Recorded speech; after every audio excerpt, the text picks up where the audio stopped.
Hello, ladies and gentlemen, and being a producer of Wrestle Massacre as well as Inside Movies Galore, I am David Strege, and welcome to Delusions of Grandeur. Enjoy the reviews. I certainly did.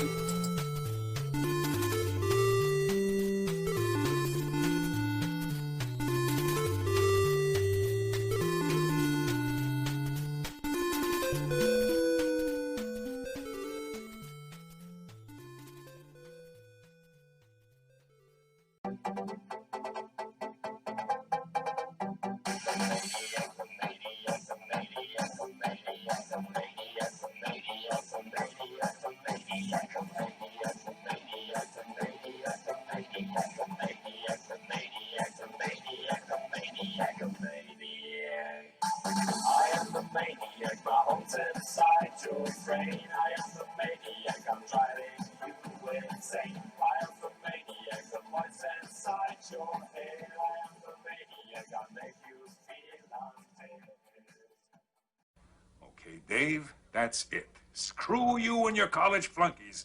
I've had enough of this from you and from everyone else. I know what you guys are trying to do. Break me down, drive me out of the force. Well, it's going to take a hell of a lot more than a lame prank like this to get Curtis Mooney to throw in his badge, so fuck you. Over. Did you miss me?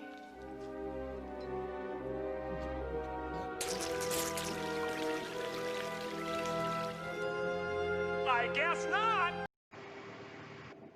Hello, ladies and gentlemen, and welcome back to Delusions of Grandeur.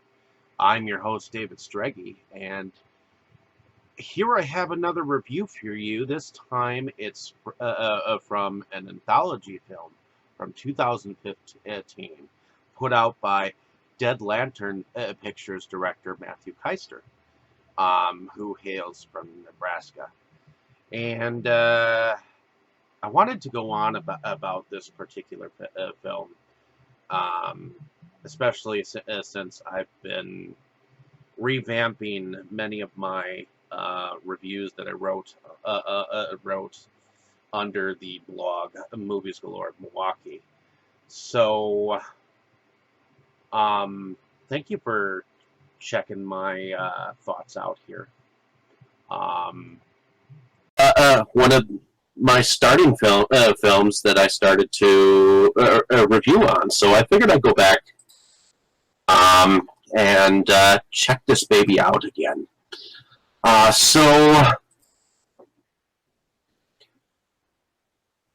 the first story wraps around the others, as in a segment called Out of the Lamp, as Jeff, who is played by Steve Eaton,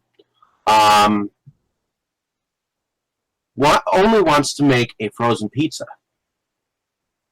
So instead of pizza, a lamp appears in his microwave. He brings the lamp over to his couch, rubs it, and out pops Sabia, who is played by Megan Shepherd, who is a topless, sarcastic genie. And first he demands her to make him his pizza, but then he wishes her to tell him some scary stories. So the first segment that she tells him about is called Deadbolt. A young woman is home alone on Halloween night, or is she really? In the next segment she tells him about, it's called Convention Girl. A friend calls his friend up in the middle of the night during a horror convention to help him with a girl he thought was just a hooker. In the next segment, called Birthday Dinner, which she tells him about, which Sabia tells him about, is what looks like a husband and a wife have a birthday dinner without their daughter being in parts because of it.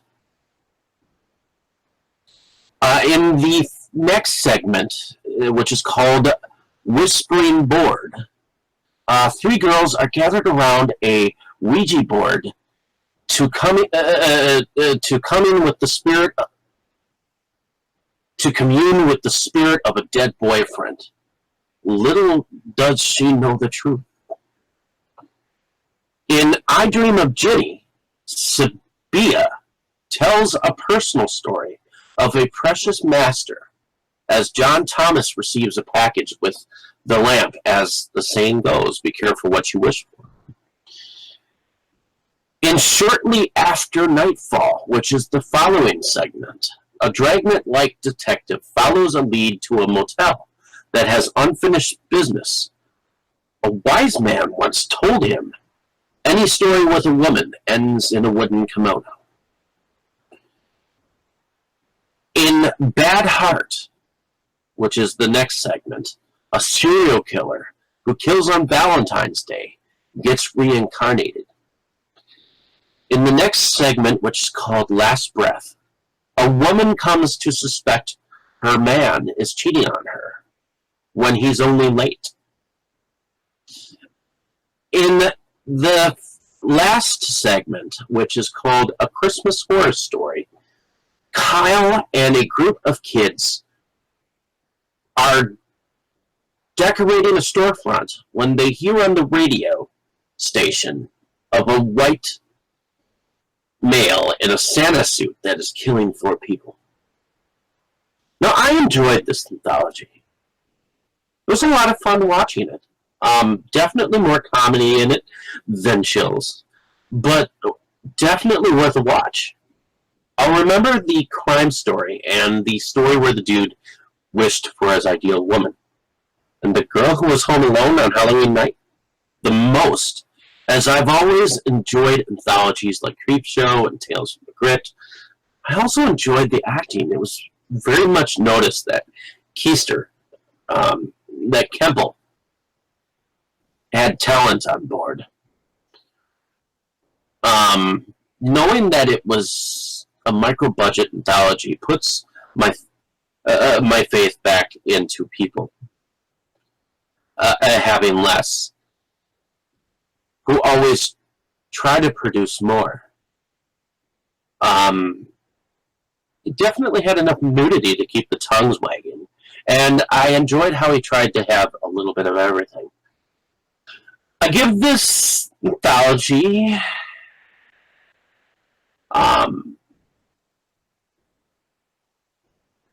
I liked it. It was entertaining, and I thoroughly recommend this to all of you who are fans that are out there. It'll definitely go along with other anthologies of its ilk, and was certainly enjoyable to watch. And I think it always helps to have some unknowable names to act with, so that they get a little spotlight. So enjoy the ride and try to search for the film if you enjoy films like this. And Sabia may return in Chills Down Your Spine too, maybe. Hopefully you enjoyed my description of this film. Here, I just wanted to show you what the Blu-ray looked like. That's the only way that I could get it, because evidently DVDs don't sell too much, evidently, on their end. So it's kind of a cool thing, I guess. Even though I'm not really into Blu-ray, I don't really think it's the best thing out there. I think DVDs are just fine. I think most people who buy just Blu-rays are fucking ridiculous. But in any case, hopefully you enjoyed my description of this film. Like and subscribe to my page. If you have not, definitely check out some of my other reviews. Check out some of my future reviews, for they'll be definitely really cool. I enjoy describing films for the most part, and I enjoy interviewing directors as well on this page. So definitely check all that other stuff out. And thank you for listening. Thank you for the traffic. And have a great day, evening, or morning, wherever you are. You were good, kid, real good. But as long as I'm around, you'll always be second best, see?